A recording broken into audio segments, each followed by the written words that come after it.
impianku memiliki rumah terwujud. Sebelumnya aku lupa untuk bercerita dengan siapa aku tinggal sebelum aku bisa membeli rumah seharga lebih dari 1 miliar terwujud. Aku masih tinggal bersama kedua orang tuaku. Namun aku berpikir bahwa tak selamanya aku harus menumpang di rumah orang tua. Aku mulai kembali merancang impianku. Selain memiliki penghasilan sendiri dari usaha yang aku jalani, aku juga harus memiliki impian untuk bisa membeli rumah sendiri untuk aku tinggal dan bisa aku gunakan juga untuk menjalankan usahaku hingga saat ini. Dan aku mulai merancang sebuah gambaran rumah yang ingin aku miliki dalam pikiranku, mulai dari luasnya dan memiliki berapa kamar, dan aku fokus dengan visualisasiku tentang rumah impianku tersebut. Namun, aku belum mendapatkan lokasi yang cocok. Dalam pikiranku, selalu berusaha untuk bisa tinggal di tempat yang tidak jauh dari rumah orang tuaku. Jadi agar aku bisa setiap hari bertemu dengan orang tuaku dan paling tidak mereka juga bisa main ke rumahku kapan saja. Jangan berpikir bahwa aku tidak ingin orang tuaku tinggal bersamaku ya. Karena meskipun aku seorang wanita, tapi orang tuaku mewajibkan agar aku juga bisa mandiri untuk membeli atau membangun sebuah rumah. Hari demi hari berlalu dan aku tak kunjung menemukan rumah atau tanah yang cocok bagiku, namun aku terus berdoa kepada Tuhan dengan aku tidak meminta. Tetapi aku berterima kasih sudah memiliki rumah sesuai yang aku inginkan. Dan suatu ketika ada tetanggaku yang ingin menjual tanah di wilayah dekat dengan rumah orang tuaku. Dirinya membutuhkan uang dan ingin bisa cepat. Entah digunakan untuk apa aku tidak tahu dan tidak ingin tahu. Tanpa pikir panjang, aku membuat janji untuk ketemu dan melihat tanah tersebut. Dan ternyata lokasi rumahnya tidak jauh dari rumah orang tuaku.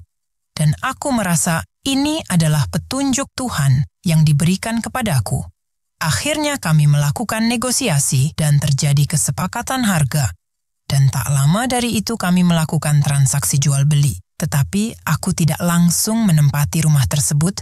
Aku ingin bongkar bangunan lama itu dan membangun kembali rumah dengan desain yang aku inginkan. Lumayan, aku bisa membuat rumah dengan 3 lantai dan aku berterima kasih kepada Tuhan karena selalu memberikanku bimbingan untuk bisa mewujudkan apa yang menjadi impianku. Dari pengalaman aku mendapatkan rumah itu, aku akan bagikan apa saja yang aku lakukan dalam menerapkan Law of Attraction dan kalian bisa juga menerapkan ini untuk mendapatkan apa yang kalian inginkan. Aku melakukan doa saat aku terjaga dari tidur malamku. Dan tentu saja dalam berdoa itu, aku menggambarkan bagaimana keadaan rumahku. Aku seolah-olah sudah tinggal di rumah itu. Dan aku rasakan sepenuh hati jika aku sudah mendapatkan semua itu. Selanjutnya, aku membuat gambar bagaimana bentuk rumahku dan bagaimana keadaan lingkungan di sekitar rumah itu. Meski aku tidak bisa menggambar, aku berusaha membuat coretan desain dan tak lupa juga aku melakukan scripting untuk impianku memiliki rumah itu.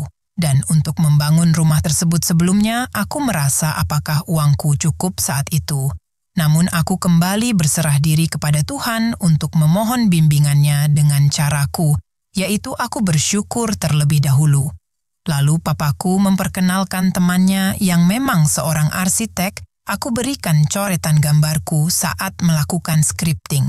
Namun aku hanya berikan gambarnya dan bukan tulisannya. Sang arsitek paham dan mulai survei lokasi. Dan dirinya siap untuk membuatkan persis seperti gambar yang sudah aku pikirkan tersebut. Dan mulailah dirinya minta waktu untuk menghitung berapa biaya yang harus dikeluarkan untuk membangun rumah seperti itu. Seminggu kemudian, aku mendapatkan telepon dan diberitahu berapa jumlah uang yang harus aku siapkan untuk memulai membangun rumah. Dan aku sangat kaget ketika mendengar nominal dana yang harus aku siapkan. Antara percaya dan tidak saat itu, ternyata anggaran yang aku perkirakan kurang sebelumnya, ternyata masih sisa banyak dan aku bisa memiliki rumah sesuai dengan impianku. Lalu hal lainnya yang aku lakukan sebelum aku mendapatkan rumah impianku itu adalah aku selalu melupakan apa yang sudah menjadi afirmasiku. Aku tidak mau untuk terus mengejar. Karena pola law of attraction itu tidak boleh selalu mengejar sesuatu. Kita harus melepasnya, dan kita harus ikhlas ketika kita memiliki impian, waktu yang akan menjadi sebuah jawaban, dan jangan pernah bertanya, meski hanya dalam hati kapan semua impian itu akan terwujud. Ada zona dalam alam semesta ini yang disebut dengan zero point field.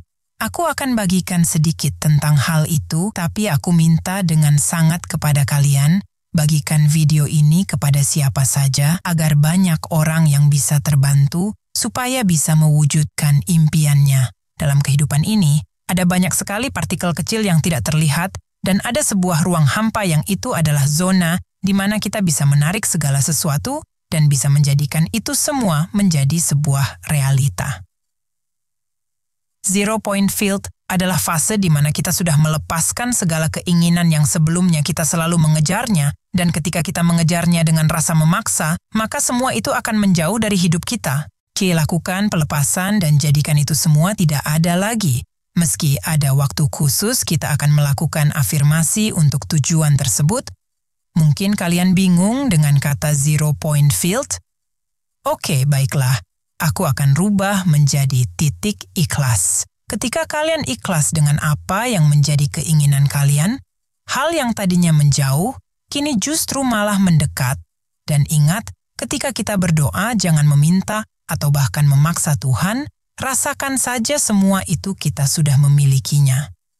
Ketika aku sudah merasa ikhlas dengan apa yang menjadi impianku dan aku tidak memaksa Tuhan, maka Tuhan justru akan memberi lebih. Dan aku sekarang memiliki rumah lebih dari satu. Karena memang aku ingin melakukan investasi. Law of attraction tidak mengenali kamu siapa, kamu tinggal di mana, dan umurmu berapa, kamu bisa menjalankannya di mana saja, dan kapan saja kamu mau untuk melakukannya. Ketika masalah hidupmu selalu kamu pegang erat dan tidak pernah kamu mau melepaskannya, maka kamu akan capek.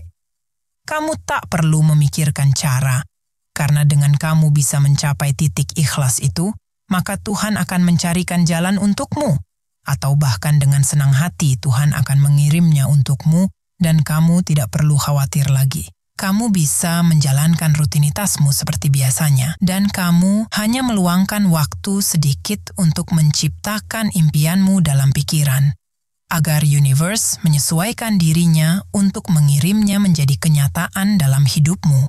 Dan kamu bisa menikmatinya ketika semua itu sudah datang. Tetaplah menjadi dirimu sendiri. Terima kasih, dan salam harmonis.